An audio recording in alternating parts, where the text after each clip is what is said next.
Meus irmãos, Pai do Senhor Jesus, que Deus abençoe a todos.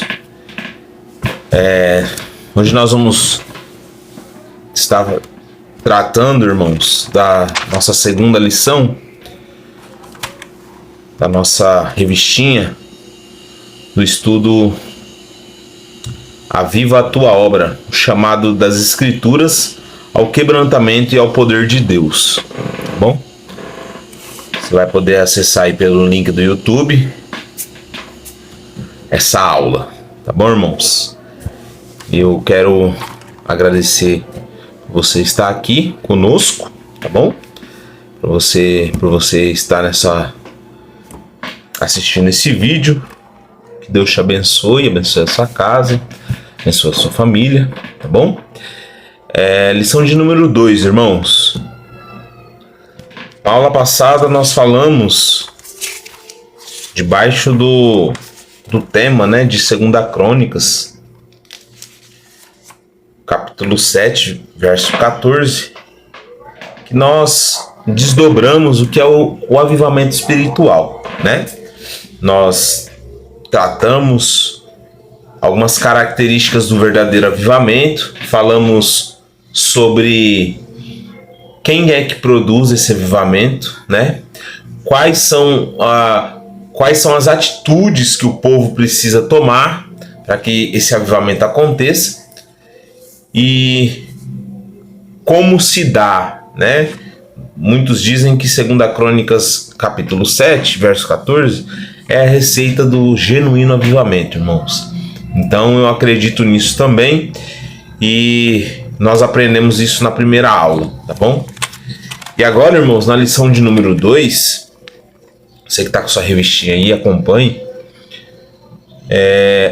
O título é Avivamento no Antigo Testamento, tá bom?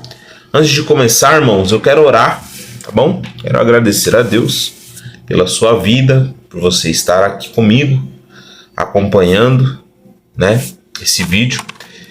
Então, quero orar, você que pode, ore comigo, tá bom? Senhor, em nome de Jesus, eu quero te agradecer por essa oportunidade, Senhor. Eu estar lecionando essa lição para os meus irmãos, para que nós possamos aprender mais da tua palavra. Senhor, abençoe esse projeto da Escola de Princípios. Abençoa, Senhor, cada aluno, Senhor. Abençoa a vida do pastor Jadson, da pastora Valéria, dos meus irmãos, Pai, que abraçaram esse projeto para que nós possamos crescer na graça e no conhecimento do Senhor. Por isso eu te peço, Senhor, em nome de Jesus, abençoa essa aula, abençoa, meu Deus, a vida dos meus irmãos, a casa dos meus irmãos, o ministério de cada um, Senhor. Que o Senhor possa falar conosco, Senhor, abundantemente. É o que eu te peço e te agradeço, no nome de Jesus. Amém. Então, irmãos, você que está com essa revistinha aí aberta, na lição de número 2, você pode acompanhar aí comigo o texto áureo, tá bom? Que diz assim, ó. Então disse: eis que eu faço um concerto, farei diante de todo o teu povo maravilhas que nunca foram feitas em toda a terra, nem entre gente alguma. Êxodo capítulo 34, o verso 10, tá bom? Verdade prática, irmãos. A Bíblia revela que Deus responde ao seu povo com muitos avivamentos como resposta de orações e súplicas. Amém? Então, irmãos, os irmãos vão, principalmente nessa lição, os irmãos vão lembrar que eu falei na aula passada sobre como foi a trajetória do povo de Israel no Antigo Testamento, né? Nós vamos perceber que o povo de Israel tinha altos e baixos com Deus. Eu falei isso semana passada. Altos e baixos. Deus avivava o povo. Deus dava uma vitória ao povo. O povo se voltava para Deus. Aí, irmãos, o que acontecia? O tempo passava, o povo ia se desviando, se afastando de Deus. Quando via, estavam idólatras. Quando viam, estavam adorando a outros deuses. Deus pegava e punia o povo, né? Quando o povo estava lá passando por maus bocados, sendo punido por Deus, perdiam guerras, a plantação, o gafanhoto tomava, e o que acontecia? Deus levantava alguém, Deus levantava um homem, Deus levantava uma mulher, que fazia com que o povo voltasse para Deus, se voltasse para Deus. Ou essa pessoa sozinha, ela orava, ela clamava, ela jejuava, ou ela reunia o povo para que essa volta, esse retorno para os braços do Senhor acontecesse. E aí, irmão, se acontecia, o Senhor respondia com um novo avivamento. Amém? Então, irmãos, nós vamos ler aqui um texto que é a leitura bíblica em classe. Nessa segunda aula, nós vamos ver muito isso, irmãos. Deus levantando pessoas para que o avivamento acontecesse, tá bom? Eu disse lá na primeira aula que a única pessoa, o único ser que pode produzir avivamento, quem é, irmãos? É Deus. Só Deus pode produzir o avivamento, mas ele necessita que algo aconteça conosco, que nós tomemos algumas atitudes para que o avivamento, para que ele responda com o avivamento, tá bom? Então, 2 Crônicas, capítulo 34, verso 29 ao 33, tá bom? Leitura bíblica em classe, acompanhe comigo, você que está com a revistinha aí. Então o rei convocou e ajuntou todos os anciões de Judá e Jerusalém. E o rei subiu à casa do Senhor com todos os homens de Judá e os habitantes de Jerusalém, e os sacerdotes e os levitas e todo o povo, desde o maior até o menor. E ele leu aos ouvidos deles todas as palavras do livro do concerto que se tinha achado na casa do Senhor. E pôs-se o rei em pé em seu lugar e fez concerto perante o Senhor, para andar após o Senhor e para aguardar os seus mandamentos e os seus testemunhos e os seus estatutos com todo o seu coração e com toda a sua família, cumprindo as palavras do concerto que estão escritas neste livro. E fez estar em pé e todos quantos se acharam em Jerusalém e em Benjamim. E os habitantes de Jerusalém fizeram conforme o concerto de Deus, do Deus de seus pais. E Josias tirou todas as abominações de todas as terras que eram dos filhos de Israel, e a todos quantos se achara em Israel obrigou a que com tal culto servisse ao Senhor, seu Deus. Todos os seus dias não se desviaram de após o Senhor, Deus de seus pais. Então, irmãos, o segundo livro de Crônicas, a partir do verso 23, vai começar a falar desse rei Josias. Alguém que Deus levantou, mesmo entre um cenário de uma família idólatra, de uma família onde ninguém servia a Deus, estavam afastados de Deus. O que esse homem não, ele era um menino, irmãos. A Bíblia chamava ele ainda de infante quando ele assumiu o reinado. Mas mesmo assim, mesmo com a pouca idade, mesmo com tudo ao contrário, ele fez com que Israel se voltasse para Deus. Por quê? O que ele fez? Além de ele querer fechar as brechas do templo, ainda quando ele estava lá procurando, o seu eunuco estava procurando algumas coisas dentro do templo lá, ele achou o livro da lei. E a partir do momento que ele encontra o livro da lei, ele começa a se voltar para Deus. Então, irmãos, nós já temos uma grande lição em 2 Crônicas, a partir do capítulo 23. Aqui nós estamos lendo 34. Mas a partir do capítulo 23, quando o rei Josias encontra, irmãos, o livro da lei, quando ele começa a ler, a Bíblia diz que ele rasga suas vestes. Ele rasga suas vestes quando ele vê que o livro da lei estava lá jogado às traças, misturado com ouro, com prata. Ele pega o livro da lei e diz: esse é o livro do Deus dos meus pais, do Deus de Israel, e é esse livro que deve reger Israel a partir de agora. E o Senhor promove, irmãos, um grande avivamento naquele povo, através de quem? Do rei Josias, tá bom? Vamos para a introdução. Houve momentos em que o povo israelita deixou se levar por práticas estranhas, que provocaram a ira de Deus e, consequentemente, punição da nação. Quando essa situação parecia não ter saída, um homem ou uma mulher de fé levantava-se de maneira humildade e quebrantada, buscando a Deus e confessando os pecados do povo.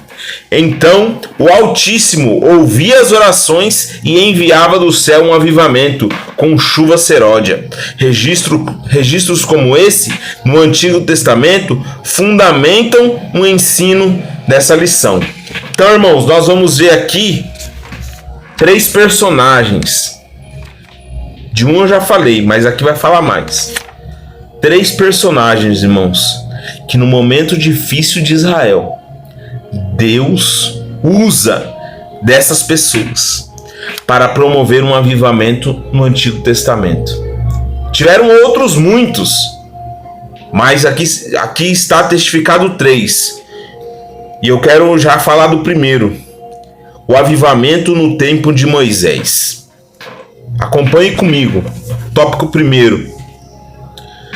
Quando José, o filho de Jacó, morreu, o povo israelita sofreu com a tirania de Faraó, que não conhecia a história de benefícios que os judeus receberam da parte de Deus, do governo de José. Neste contexto, Moisés foi divinamente chamado no Monte Horebe e viu uma sarça que queimava, mas não se consumia ao se aproximar daquela imagem. Deus o chamou para libertar o seu povo do Egito, dizendo: eu sou o Deus do teu pai, o Deus de Abraão, o Deus de Isaque e o Deus de Jacó. E Moisés encobriu o seu rosto porque temeu olhar para Deus. Diante dessa visão, o Senhor esclareceu que enviaria ao Egito a fim de libertar o seu povo. Por intermédio de Moisés, o soberano exerceu juízo sobre Faraó de maneira poderosa, enviando 10 pragas ao Egito e fazendo com que o rei deixasse o povo israelita sair daquele país. Então, irmãos, você conhece a história de Moisés. O povo estava sofrendo, sendo castigado, trabalhando horas dobradas, um opróbrio naquele momento no Egito, irmãos. Estavam sendo injustiçados. Por quê? Porque José, antes daquele faraó, tinha trago benefícios muito importantes. Para quem, irmãos? Para o povo do Egito. Mas a Bíblia vai dizer que quando José morre e se levanta esse faraó, ele não conhecia a história de José. Ele não conhecia o que o Deus de José tinha feito. Para quem? Para o povo do Egito. E aí o que ele começa a fazer? Ele vê que o povo começa a se multiplicar de maneira muito grande, muito rápida. E ele manda, irmãos, que o povo comece a trabalhar mais. Tem uma hora que ele manda que o povo dobre o horário de trabalho, a carga de trabalho, para que prejudique aquele povo, para que aquele povo fique cansado. Mas a Bíblia vai dizer, irmãos, e o primeiro avivamento aqui que a revista traz, vai falar de um homem chamado Moisés. Deus chama ele. Deus aparece numa sarça pegando fogo, e essa sarça, o fogo não se consumia. E, irmãos, a Bíblia vai dizer que Deus fala para ele que ia usar ele para libertar aquele povo. Ia usar Moisés para libertar aquele povo. E aí, irmãos, se nós formos fazer um paralelo, nos 3 eu vou fazer esse paralelo, tá, irmãos? Você que conhece a história, no avivamento no tempo de Moisés, a Bíblia vai dizer que o povo orou, porque o povo buscou a face de Deus, que o povo pediu perdão pelos pecados. E foi aí, irmãos, foi aí que o Senhor levanta Moisés para realizar, para fazer parte desse grande avivamento que aconteceu no tempo de Moisés. Então, irmãos, umas lições que nós devemos ter. Deus pode... Os irmãos lembram quando eu falei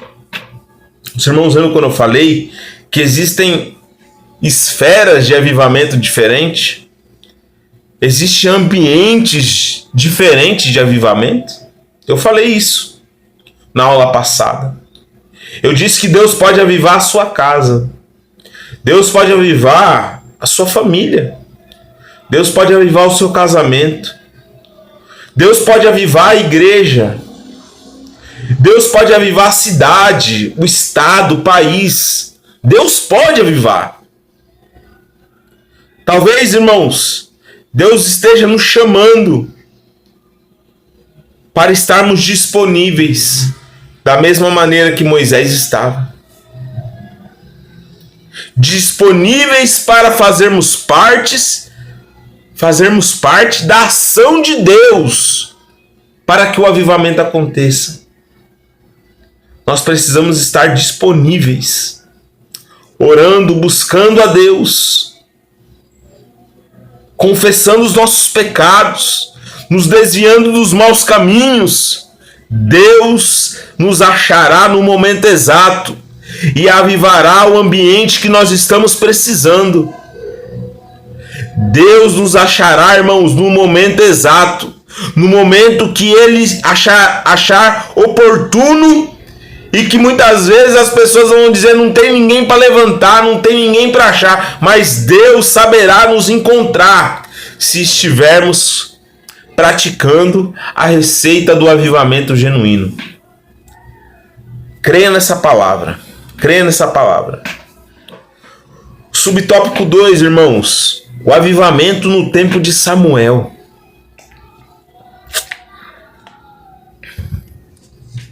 Deus usou o profeta Samuel para denunciar a maldade do povo rebelde, a apostasia e o desprezo pelo sagrado no tempo do sacerdote Eli.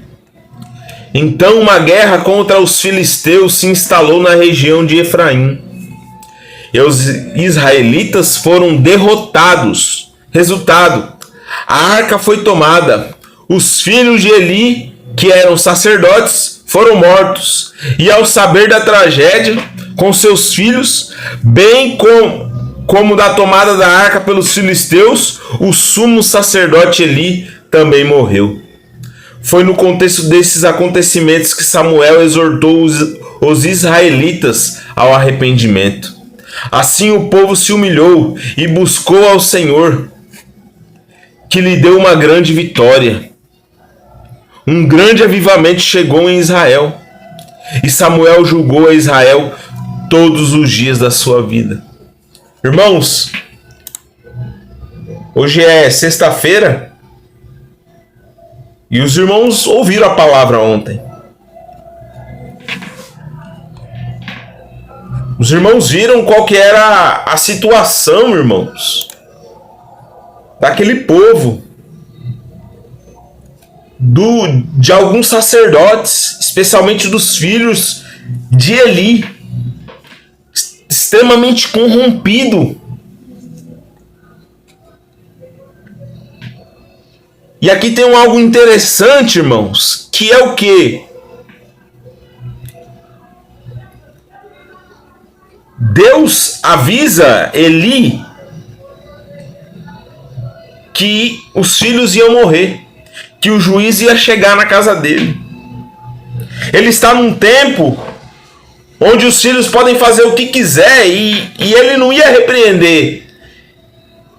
Ele estava passando por cima do que os filhos estavam fazendo. Aí Deus levanta Samuel Samuel cresce nos mandamentos do Senhor. Só que aí, irmãos, lembra do que eu falei da montanha russa, que era a vida de santidade, a vida voltada para Deus daquele povo? Eles estão bem, aí Deus faz um milagre, eles se voltam contra Deus, e aí Deus envia a punição. Qual foi a punição aqui? Tá tendo uma guerra contra os filisteus, lá na região de Efraim, Ebenezer, e os israelitas foram derrotados. Deus tinha prometido para aquele povo, irmãos, que se eles andassem nos caminhos de Deus, nos caminhos corretos, nenhuma batalha lhes seria perdida. Eles não perderiam nenhuma batalha. Mas o que acontece? Eles foram derrotados. E aí está a punição de Deus. Mas eles só foram derrotados, Aurélio? Não! A arca foi tomada pelos filisteus. A arca de Deus, onde estava ali a presença, onde simbolizava a presença de Deus, foi tomada, irmãos. Porque aquele que se volta contra Deus, uma das primeiras coisas que se vai embora é a presença. Uma das primeiras coisas que você talvez vai perder e nem vai sentir falta é a presença. Mas Deus já tinha um plano, irmãos. Oh, glória a Deus. Deus já tinha um plano estabelecido com ele no céu. Qual que era? Samuel. Lá no capítulo 7, Deus vai usar Samuel para exortar o povo, porque a arca foi perdida, o sumo sacerdote perdeu os 2 filhos, e quando ele recebe essa notícia, a Bíblia diz que ele caiu da cadeira e morreu. E aí Samuel se levanta como juiz daquele povo, e ele diz... Olha o texto que ele diz, irmãos. E falou Samuel a toda a casa de Israel, dizendo: se todo o vosso coração vos volteis ao Senhor, tirai os deuses alheios e a Astarote de entre vós, e preparai o vosso coração ao Senhor, e a somente ele servir, e vos livrará das mãos dos filisteus. Então os filhos de Israel tiraram os Baalins e Astarote e serviram somente ao Senhor. Irmãos, olha a promessa maravilhosa. Irmão, mesmo em meio de uma punição, em meio do povo está longe de Deus, Deus exorta o povo e no final dá uma promessa: tirai os deuses alheios e a Astarote de entre vós, e preparai o vosso coração ao Senhor, e somente a ele servir, e ele vos livrará das mãos dos filisteus. Isso é maravilhoso. Deus levantou, irmão, Samuel. Deus levantou Samuel nesse momento de dificuldade. Para quê? Para exortar o povo de Israel, exortar o povo que estava longe de Deus. E a Bíblia diz: então os filhos de Israel tiraram os deuses e serviram somente ao Senhor. A Bíblia vai dizer que houve um grande avivamento naquele povo. A Bíblia vai dizer a partir do verso 7: e ouvindo os filisteus que os filhos de Israel estavam reunidos em Mispa, subiram os príncipes dos filisteus contra Israel, o qual, quando houveram ouvido, os filhos de Israel tiveram temor dos filisteus. Aí a Bíblia vai dizer, irmãos, no 9, e Samuel tomou um cordeiro que ainda amamentava e sacrificou o inteiro ao Senhor em holocausto. E clamou Samuel ao Senhor por Israel, e o Senhor lhe ouviu. Ele prometeu no verso 5. Irmãos, ele prometeu no verso 3 e ele cumpriu no verso 9. No verso 3, o povo estava longe de Deus, servindo a outros deuses. Deus levanta Samuel para pregar. Prepare o coração de vocês e sirvam só a Deus. Quando foi no verso 9, a Bíblia diz: e o Senhor lhe ouviu. Aleluia. Oh, glória a Deus. Irmãos, temos que estar preparados para o avivamento que o Senhor enviará no momento que Ele desejar. Temos que estar preparados, irmãos, com o nosso coração preparado para o Senhor, com a nossa mente preparada para o Senhor, que no momento correto, no momento certo, que só Ele sabe, Ele enviará um grande avivamento, irmãos, para as nossas vidas. Creia nisso. Creia nisso. Agora o subtópico 3, irmãos. O avivamento no tempo de Josias. Depois do reinado de Ezequias, o rei de Judá, Manassés, seu filho, corrompeu-se, caiu na idolatria e no culto aos demônios. Ergueu altares nos pátios da casa do Senhor. Fez passar seus filhos no fogo e usou de práticas ocultistas. Como punição, Deus enviou exércitos assírios para prenderem com cadeias. Entretanto, Manassés se arrependeu.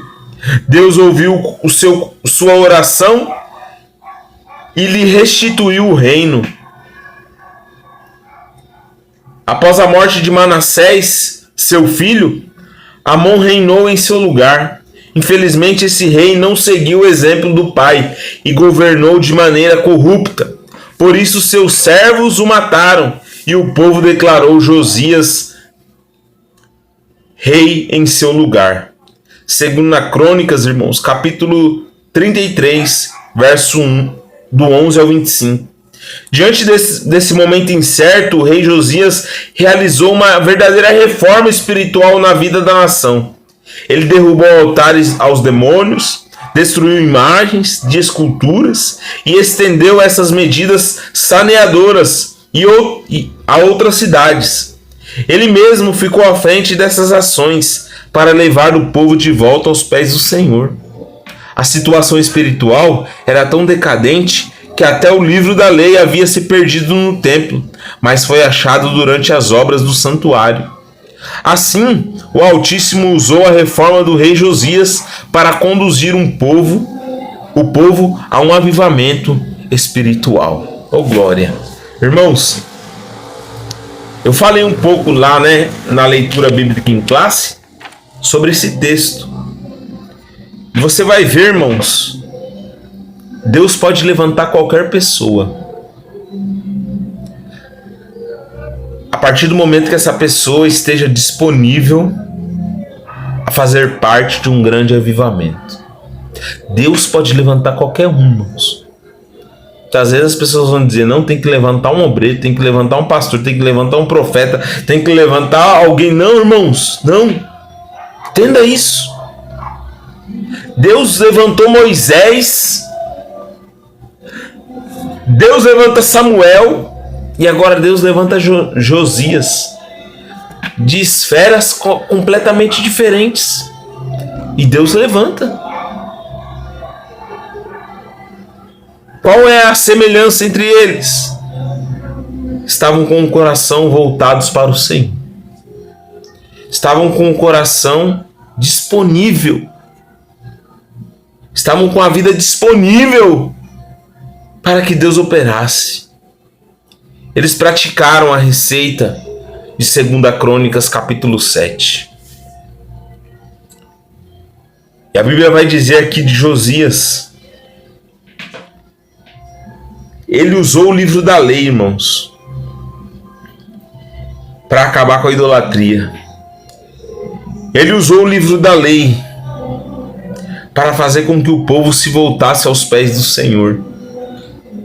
E Deus promoveu um grande avivamento espiritual com aquele povo. Arrancou aquele povo da idolatria, do sacrifício a crianças. Outra coisa que o seu avô fazia, irmãos, de culto a demônios.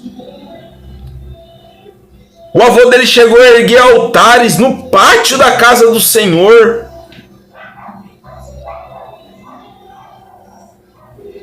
E Josias, ele usa uma característica que muitas vezes é banalizada. Faz essa reflexão aqui com os irmãos. Ele teve um avô idólatra, depois se converteu. Teve um pai corrupto, idólatra, que mataram ele. E aí, irmão, Josias vem, apenas uma criança, um adolescente. E ele tinha tudo, porque pelos exemplos,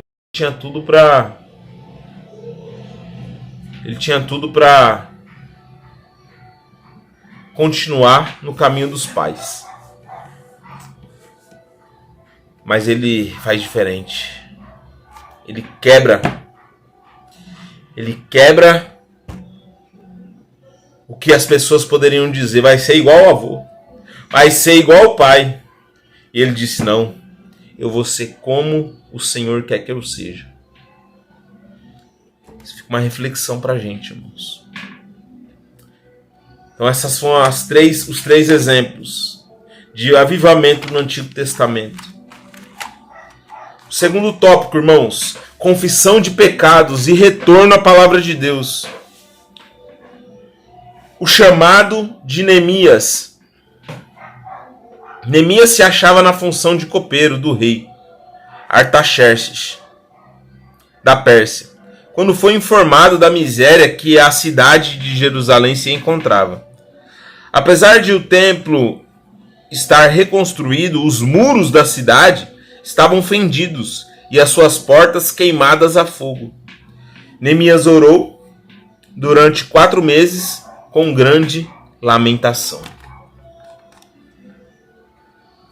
Vamos ler, irmãos. Você que tiver com sua Bíblia aberta aí, Neemias capítulo 1, tá?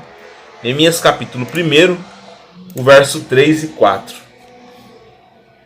Me disseram os remanescentes, os que restaram do cativeiro lá na província, estão em grande miséria e desprezo, e o muro de Jerusalém está fendido e as suas portas queimadas a fogo. Olha como ele começa a oração, irmãos. E aconteceu que quando ouvi essas palavras, sentei-me, chorei e fiquei de luto por alguns dias, e jejuei e orei diante do Deus dos céus. Irmãos, Neemias sentiu a dor do povo mesmo de longe. A confissão dos pecados. E faço confissão pelos pecados dos filhos de Israel, que pecamos contra ti. Também eu e a casa do meu pai pecamos. Esse foi um dos pontos altos da oração de Neemias. Na condição de um intercessor, ele se incluiu entre os pecadores, mencionando a casa do seu próprio pai. Neemias confessou mais: de todos nós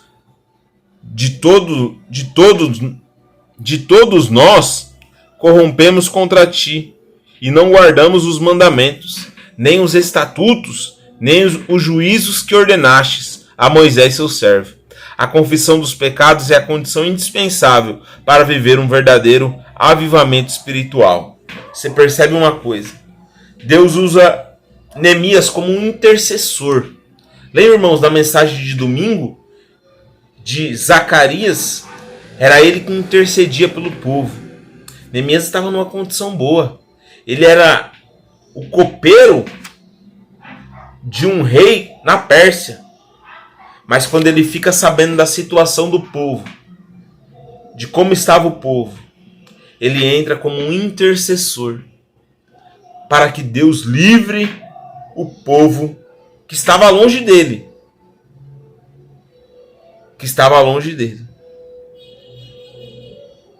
Muitas vezes, irmãos, nós devemos nos colocar na condição das pessoas, porque a partir desse momento nós entenderemos o papel de um intercessor. Nós devemos interceder mais pelas pessoas. Devemos orar mais pelas pessoas. E aqui o que ele faz, irmãos, que é o que o texto diz que é o ponto alto da oração dele, ele pede perdão pelos pecados, não só dele, mas do seu pai e do povo. Muitas vezes, irmãos, nós preferimos condenar. Nós preferimos falar sobre o pecado alheio. Neemias não. Neemias ele diz, Senhor, eu pequei, meu pai pecou e o povo pecou. Perdoa os nossos pecados. Perdoa os nossos pecados. Não apenas o meu, mas perdoa o pecado dos meus irmãos. Perdoa o pecado dos meus pais. Isso é uma característica, irmãos, que nós crentes devemos exercer. Nós devemos exercer, pedir perdão pelos pecados das pessoas. Que Deus perdoe os pecados dessas pessoas. Que essas pessoas se voltem para Deus. Neemias é tão inteligente, irmãos, que ele sabia o motivo que aquele povo estava passando aquilo. Porque ele diz, Senhor, nós nos corrompemos contra ti. Não guardamos os mandamentos, nem os estatutos, e nem os juízos que ordenastes a Moisés, teu servo. Por isso, Senhor, perdoa-nos.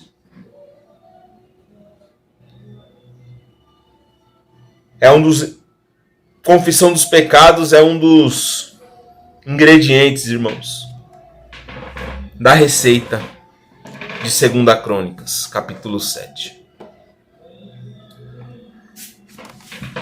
Agora, o avivamento pelo ensino.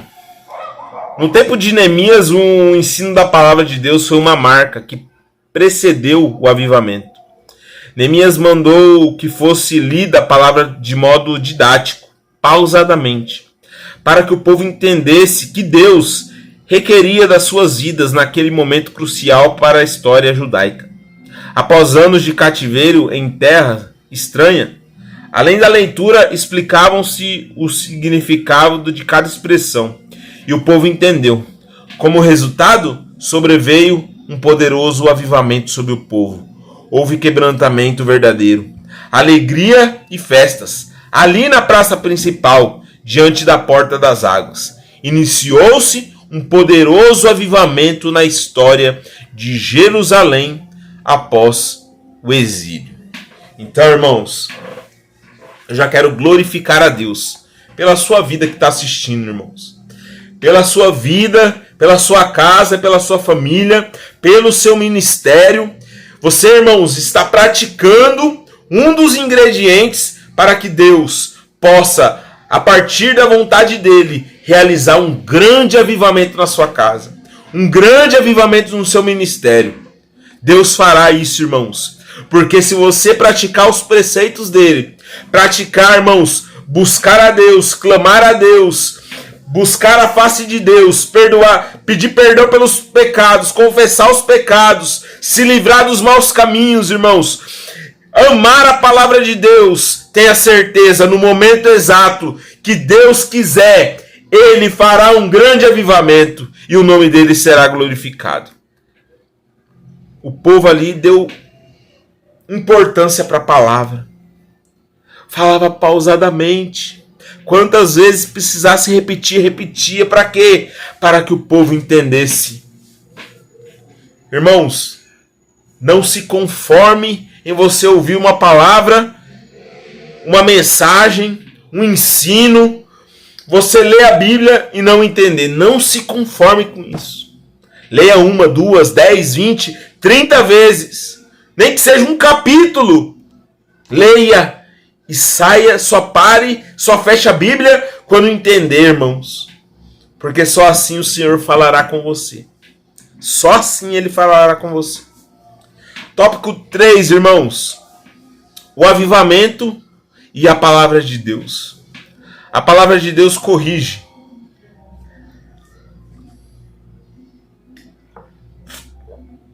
No Novo Testamento há um padrão de culto a Deus, de decência e ordem, como diz o apóstolo Paulo.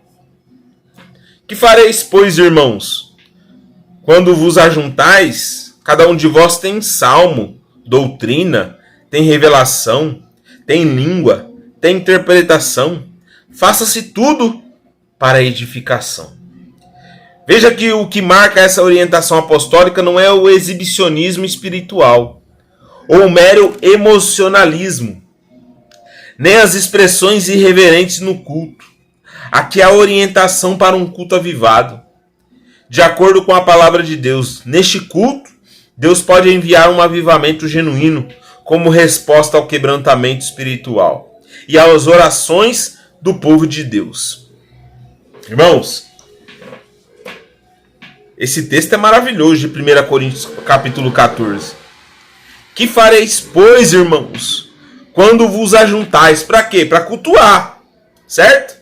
Cada um de vós tem salmo, tem doutrina, tem revelação, tem língua, tem interpretação.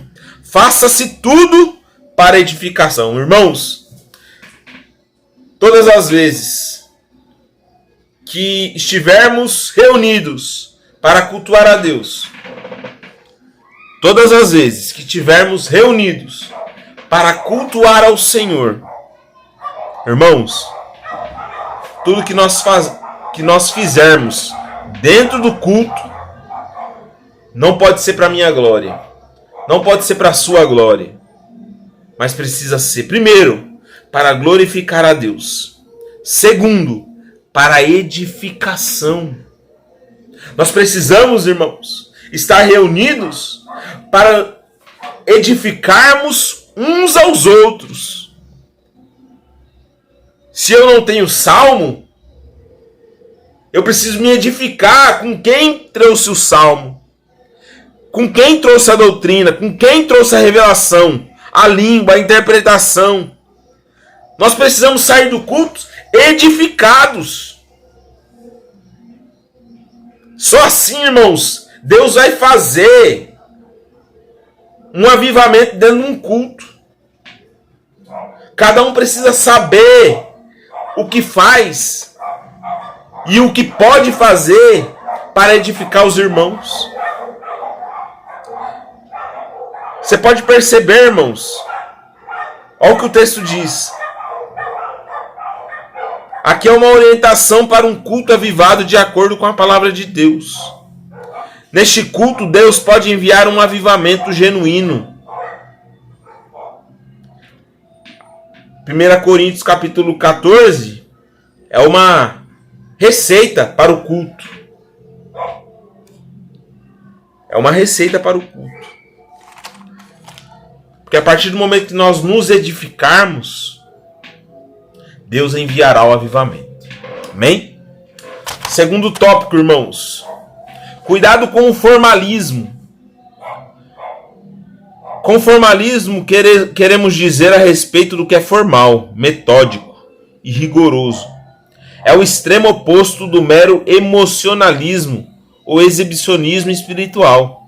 É verdade que não é errado observar regras, preceitos e métodos. No entanto, o formalismo assume uma característica negativa quando o cuidado e o zelo pelo que é formal sobrepõe as necessidades espirituais da igreja. Ora, quando Deus envia um avivamento espiritual, o Santo Espírito tem liberdade na igreja. Os corações estão sensíveis à voz de Deus. Os dons espirituais atuam de maneira abundante. A atmosfera espiritual muda o ambiente. Deus age em favor do seu povo. Tudo é feito de acordo com a palavra de Deus, para a edificação dos santos. Irmãos, esse terceiro tópico aqui, eu vou dar um exemplo para os irmãos. Talvez você já passou por isso. Você já teve um culto, irmãos, onde você viu alguém pregando, ou ela estava... acabou a pregação e ela pegou o microfone. Geralmente isso acontece muito com o pregador. Mas Deus já encerrou, irmãos. Deus já falou através da palavra. E aí a pessoa começa a esticar. E você sabe que não é Deus, porque, irmãos, quando Deus faz, é o que o texto aqui está dizendo. A atmosfera espiritual do culto muda. Os dons espirituais atuam de maneira abundante. Deus age em favor do seu povo. Então você pode passar lá, meu irmão, meia hora que seja ouvindo a pregação, ou Deus entregando alguma revelação, ou o mover do Espírito agindo dentro da igreja. Você não vai... só se você, irmão, se você estiver muito na carne, para você falar, ai meu Deus, o horário, eu preciso ir embora, eu preciso fazer janta, eu preciso fazer almoço. Comigo isso já aconteceu, talvez com você pode ter acontecido, de você ter participado de um culto desse, que passa meia hora do término do culto, irmãos, e você nem percebe. Por quê? Porque Deus está falando dentro da casa, Deus está falando dentro da igreja, Deus está curando, Deus está transformando, Deus está salvando, e você sai de casa, sai da casa de Deus, cheio de Deus. Esse é um exemplo. Agora também tem, irmãos, isso é um exemplo. Quando Deus fala, Deus aviva, e passa meia hora do culto e você nem percebe, porque Deus bradou naquele lugar. Mas existem momentos também, irmãos, que aí é a hora que o formalismo ele precisa ser atuante. Que a pessoa pega o microfone, prega, e aí ela quer revelar.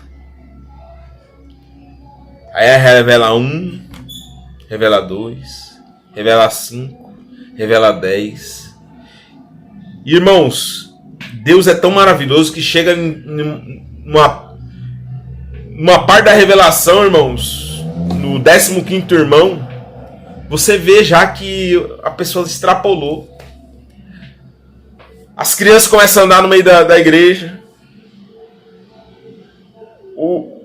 Você começa a ficar inquieto, porque você percebe que não é Deus que está falando. A pessoa, a gente não sabe qual é o motivo, que ela quer dar continuidade, quer esticar, quer revelar o que Deus não está revelando, quer inventar, quer falar o CPF, o RG, ela quer fazer tudo, mas Deus já parou lá atrás. Talvez a primeira revelação foi de Deus, as outras não. E aí fica algo enfadonho, fica algo chato. E aí, irmãos, nós precisamos orar para que essas pessoas entendam que nessa hora o formalismo é importante. Irmãos, pregou. Deus mandou entregar algo, entrega. E entrega o microfone também. Porque às vezes a pessoa se empolga. Ela entrega uma revelação de Deus. Aí os irmãos glorificam a Deus. Deus move a igreja. Aí ele fala assim, eu vou aproveitar agora a atmosfera. E aí ele começa a inventar 1, inventar 2, inventar 3, inventar 10. Porque quando é Deus falando, irmãos, não tem como você reclamar, murmurar. Não tem. Então nós precisamos equilibrar o formalismo com quando Deus quer agir. Nós precisamos, como igreja, eu falo como pregador, como obreiro, nós precisamos equilibrar. Para que a gente não passe por esse tipo de situação. Deus parou de falar, irmãos? Chega, entrega o microfone. Amém? Então a conclusão. Os avivamentos no Antigo Testamento sempre vieram como respostas ao quebrantamento espiritual e às orações do povo. Isso se dava sempre diante de uma situação de calamidade ou de decadência espiritual e moral. Por misericórdia e bondade, Deus promovia a restauração de Israel. Que esses avivamentos veterotestamentários nos despertem para fazer a vontade de Deus neste tempo de frieza e mornidão espiritual atuais. Amém, meus irmãos? Que Deus abençoe os irmãos. Irmãos, eu tenho uma novidade. Após você assistir essa aula, eu vou mandar, irmãos, lá no grupo da Escola de Princípios. Vou mandar uma prova. Tá bom? Conversei com o pastor. E até, irmãos, para chegar no final do trimestre, a gente possa premiar os irmãos. É importante que a gente saiba o que os irmãos estão aprendendo. Tá bom? Isso é importante. Então, a partir dessa aula, vou ver ainda se vai ser de 2 em 2 aulas ou de 3 em 3 aulas, tá? Nós estaremos aplicando uma prova. Tá bom, irmãos? Eu vou mandar o arquivo para os irmãos vão abrir, vão responder e vão me enviar, tá bom? E aí depois, se os irmãos quiserem saber a nota, eu mando para os irmãos, tá bom, meus irmãos? Que Deus abençoe. Você que veio até há 51 minutos me ouvindo, que Deus te abençoe, irmãos. Irmãos, qualquer dúvida, por favor, mande no privado, mande lá no grupo de preferência. Por quê?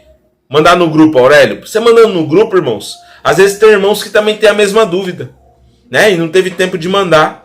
E aí eu já respondo de uma vez para os irmãos, tá bom? Eu quero orar com você, te abençoar e pedir para que Deus fale mais aos nossos corações, tá bem? Senhor, em nome de Jesus, obrigado, Senhor, por esse momento. Meu irmão ouviu a aula, aprendeu mais a sua palavra. Senhor, ó Deus, que nós possamos praticar, Senhor, e que nós estejamos disponíveis da mesma maneira que o rei Josias estava, disponíveis da mesma maneira, Senhor, que Samuel estava, que Moisés estava, Senhor. Ó Deus, em nome de Jesus, abençoe, Senhor, a casa dos meus irmãos, o ministério dos meus irmãos, a família dos meus irmãos, Senhor. Eu te peço, Pai, se for da tua vontade, a minha oração é que o Senhor avive a tua obra, Senhor, no meio dos anos. Aviva, Senhor, o teu povo. Aviva a casa dos meus irmãos. Aviva o ministério, Senhor, o casamento. Ó Deus, os planos, os projetos, Senhor. Em nome de Jesus, é o Senhor quem pode fazer isso. Eu te peço, Senhor, que o Senhor, seu nome seja glorificado através dessa aula.